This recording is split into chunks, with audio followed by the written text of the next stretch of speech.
1 जनवरी 2024 को जब पूरी दुनिया में खुशी का माहौल था, लोग व्हाट्सएप, ट्विटर, फेसबुक के थ्रू अपने रिलेटिव, अपने दोस्तों को मैसेज के जरिए सेलिब्रेट कर रहे थे। पूरी दुनिया में जश्न का माहौल था। तब जापान बुरे हालात से जूझ रहा था। जापान में 7.6 मैग्नीट्यूड का भूकंप आ जाता है। ये भूकंप इकलौता नहीं था, बल्कि इसके साथ साथ 155 से अधिक अर्थक्वेक देखने को मिले, वो भी एक दिन में। बहुत से घर, बिल्डिंग टूटकर तबाह हो गए, सड़कें बीच में से फट गईं। 33,000 से ज्यादा घरों की बिजली चली गई इस भूकंप की वजह से। 2 जनवरी से 3 जनवरी के बीच रिपोर्ट के मुताबिक 62 लोगों की मौत हो चुकी थी। देखिए, जापान में हर साल मुसीबत भरी होती है। साल 2011, 2016, 2024 में भयानक अर्थक्वेक देखने को मिले, जिससे जापान की हालत खराब हो गई। यहाँ पर भूकंप और सुनामी का आ जाना आम बात है। 1 जनवरी 2024 को जापान में नोटो प्रायद्वीप पर 7.6 मैग्नीट्यूड की स्पीड से अर्थक्वेक हुआ। अब सबसे बड़ी समस्या ये है, मौसम बेहद ठंडा है। 33,000 लोगों के घरों से बिजली चली गई है। लोग घर से बेघर हो गए। बहुत से लोगों के सर पर छत नहीं रही है। लोगों के पास रहने के लिए ना तो छत है और ना ही खाने के लिए खाना। कई जगहों पर सड़कों की हालत ऐसी है कि उन्हें बीच से चीर दिया हो। 7.5 मैग्नीट्यूड की स्पीड से भूकंप के आने की वजह से जापान के सामने सुनामी की भी समस्या सामने आकर खड़ी हो गई।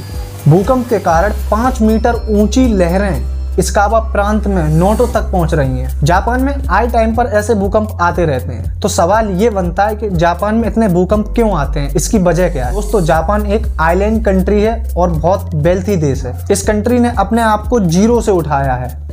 इंटरनेशनल अटैक हो या फिर कोई डिजास्टर, इस कंट्री ने सब कुछ झेला है। यहाँ अर्थक्वेक जियोग्राफी के कारण आते हैं। जापान सर्पिक पैसिफिक मोबाइल बेल्ट पर लोकेटेड है, जहां सेस्मिक या वोल्केनिक एक्टिविटीज होना आम बात है, क्योंकि ये देश पूरे प्लेनेट का 0.25 लैंड को ही कवर करता है। यहाँ पूरी दुनिया में आने वाले अर्थक्वेक में से 18.5% तक भूकंप यहीं पर आते हैं। देखा जाए तो ये नंबर किसी भी देश को मौत के मुंह में ढकेलना है। इसी बेल्ट को पैसिफिक रिंग ऑफ फायर कहा जाता है। यहीं पर दुनिया में सबसे ज्यादा अर्थक्वेक और पैसिफिक एरप्शन होते हैं। इस रिंग ऑफ फायर के अंडर मेनली 4 टेक्टोनिक प्लेट्स हैं। इसमें ईस्ट में पैसिफिक प्लेट्स, वेस्ट में फिलीपींस प्लेट्स, नॉर्थ में नॉर्थ अमेरिकन प्लेट्स, साउथ में यूरोपियन प्लेट्स मौजूद हैं। जापान इन चारों जॉइंट पॉइंट पर मौजूद है। अब बात ये है, फिलीपींस प्लेट और पैसिफिक प्लेट्स वेस्ट की तरफ बढ़ रही हैं और ये दोनों प्लेट्स बाकी दोनों प्लेट्स के अंदर घुस रही हैं। अर्थ मेनली 3 भागों में बटी हुई है।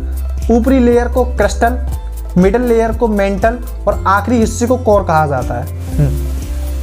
अर्थ की क्रस्ट है वो कई यूरियंटिक क्रस्ट में बटी हुई है, जो ओशियंटिक क्रस्ट और कॉन्टिनेंटल क्रस्ट में बटी हुई है। अब ये जो प्लेट्स हैं वो मूव करती रहती हैं, जिसकी वजह से प्रेशर बिल्ड होता है, जिसके कारण वोल्केनिक एरप्शन होता है और लावा बाहर आता है या फिर अर्थक्वेक होता है। कभी कभी ऐसा होता है कि अर्थक्वेक जो है समुद्र में आ जाता है, जिसकी वजह से सुनामी आ जाती है। अर्थ में माइनर और मेजर कई प्लेट्स होती हैं, जिसमें से मेजर प्लेट्स 7 होती हैं। African plates, Antarctic plates, Eurasian plates, Indo Australian plates, north American plates, Pacific plates और साउथ अमेरिकन प्लेट्स। जापान इनमें से 4 प्लेट्स के बिल्कुल सेंटर पर मौजूद है। 11 मार्च 2011 को नॉर्थ ईस्टर्न जापान में बहुत भयंकर सुनामी आई, जो जापान के होन्शु में नॉर्थ ईस्टर्न में आए भूकंप का नतीजा था।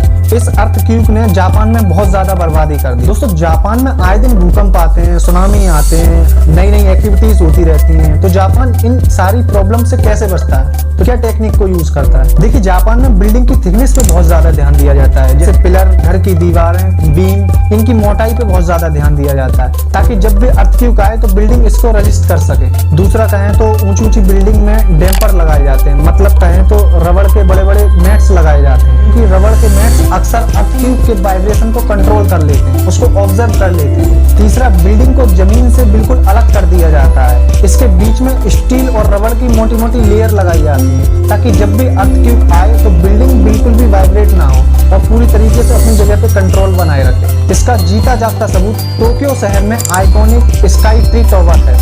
इस टावर में भी इसी रूल को अपनाया गया है। 2011 में जब जापान में भयानक टोहोकू अर्थक्वेक आया, जो 9.1 मैग्नीट्यूड का था, इस बिल्डिंग को एक भी खरोंच भी नहीं आई। दूसरी तरफ सुनामी से बचने के लिए जापान में बहुत सी टेक्निक अपनाई गई है। हालांकि ये टेक्निक इतनी ज्यादा पावरफुल नहीं रही है जो अर्थक्वेक की रही है। इन्होंने सुनामी कंट्रोल करने के लिए फॉरेस्ट बनाए हैं, क्योंकि पेड़ पौधे बहुत ज्यादा हद तक सुनामी को कंट्रोल कर लेते हैं। इन्होंने कोस्टल डाइक भी बनाए हैं। ये डाइक्स जो होते हैं पत्थर की बहुत बड़ी बड़ी प्लेट्स होती हैं, जो कुछ इस तरह की दिखती हैं। ये बहुत अच्छे से सुनामी को कंट्रोल कर लेती हैं। इसके इसके अलावा सुनामी से बचने के लिए पब्लिक पैलेस पर टावर भी बनवाए गए हैं, ताकि जब भी सुनामी आए तो पब्लिक उन टावर पे चढ़ के अपनी जान बचा सके। समुद्र के किनारे जितना भी एरिया होता है, इन्होंने वहां पर सी वॉल बनवाई गई है, जो कुछ इस तरीके की दिखती है। तो फ्रेंड्स, इस वीडियो में मैंने जापान में जो करंट में सिचुएशन है उससे रिलेटेड वीडियो दी है। हालांकि 2011 में जो भयानक अर्थक्वेक आया था उसके कंपैरिजन में ये उतना नहीं है, लेकिन फिर भी कहीं ना कहीं जापान को बहुत ज्यादा नुकसान हुआ है। तो ऐसी इफेक्टिव वीडियो देखने के लिए हमारे चैनल को सपोर्ट जरूर करें। अभी के लिए बस इतना ही, मिलते हैं हम लोग नेक्स्ट वीडियो।